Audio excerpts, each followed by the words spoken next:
ఓం శ్రీ సాయిరామ్. షిరిడీకి దగ్గరగా ఒక గ్రామంలో మాధవరావు అనే వ్యక్తి తన కుటుంబంతో కలిసి నివసించేవాడు. అతడు బాబాకి గొప్ప భక్తుడు. ప్రతిరోజు ఉదయం బాబా ఫోటో ముందు దీపం వెలిగించి, బాబా నువ్వే నాకు శరణం అని వేడుకునేవాడు. నమ్మకంగా జీవించేవాడు. కొంతకాలంగా మాధవరావు జీవితంలో విచిత్రమైన మార్పులు మొదలయ్యాయి. ఆరోగ్యం క్షీణించింది. ఇంట్లో శాంతి లేదు. వ్యాపారంలో నష్టాలు వస్తున్నాయి. వైద్యులు పరీక్ష చేస్తే ఏ వ్యాధి కనిపించటం లేదు. రాత్రులు భయంకరమైన కలలు, తెలియని భయం వెంటాడుతుంది. గ్రామంలో పెద్దలు, ప్రజలంతా ఇది ఎవరో చేసిన చెడు మంత్రప్రభావం కావచ్చు అని అన్నారు.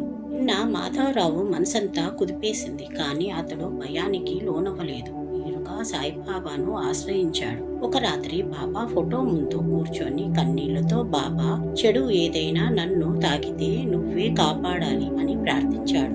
ఈ రాత్రి అతనికి స్వప్నం వచ్చింది. సాయిబాబా అతని ఇంటి ముందు నిలబడి చేతిలో అగ్ని తీసుకొని ఇంటి చుట్టూ తిరుగుతున్నారు. ఆ అగ్నితో చీకటి అంతా కరిగిపోయింది. బాబా మెల్లగా అన్నారు, నా ఆశ్రయంతో ఉన్నవాడిని ఏ చెడు తాకదు అని. ఉదయం లేచిన మాధవరావు హృదయం తేలికగా అనిపించింది. భయం మాయమైంది. ఆ రోజు నుంచి అతని ఆరోగ్యం మెరుగుపడింది. ఇంట్లో శాంతి నెలకొంది. వ్యాపారం మెల్లిగా లాభాలు మొదలయ్యాయి. కొన్ని రోజులకు గ్రామంలో ఒక వ్యక్తి తన తప్పును ఒప్పుకున్నాడు. అసూయతో మాధవరావుపై చెడు ప్రయోగం చేశానని చెప్పాడు. కానీ అది పని చేయలేదని కూడా ఒప్పుకున్నాడు. ఎవరో శక్తివంతమైన దైవశక్తి అతనిని కాపాడుతుంది అని అన్నాడు.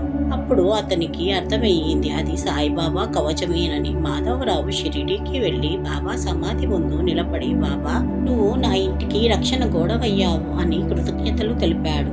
లీలా మనందరికీ చెప్పేది, సాయిబాబాను నమ్మిన భక్తునికి ఏ చెడు శక్తి తాకదు. విశ్వాసమే అతని పెద్ద రక్షణ కవచము. సాయిబాబా కృపా కటాక్షాలతో మనందరికీ మంచి జరగాలని కోరుకుంటూ, గుడ్ లక్ ఫ్రమ్ సాయిబాబా. ఓం శ్రీ సాయిరామ్.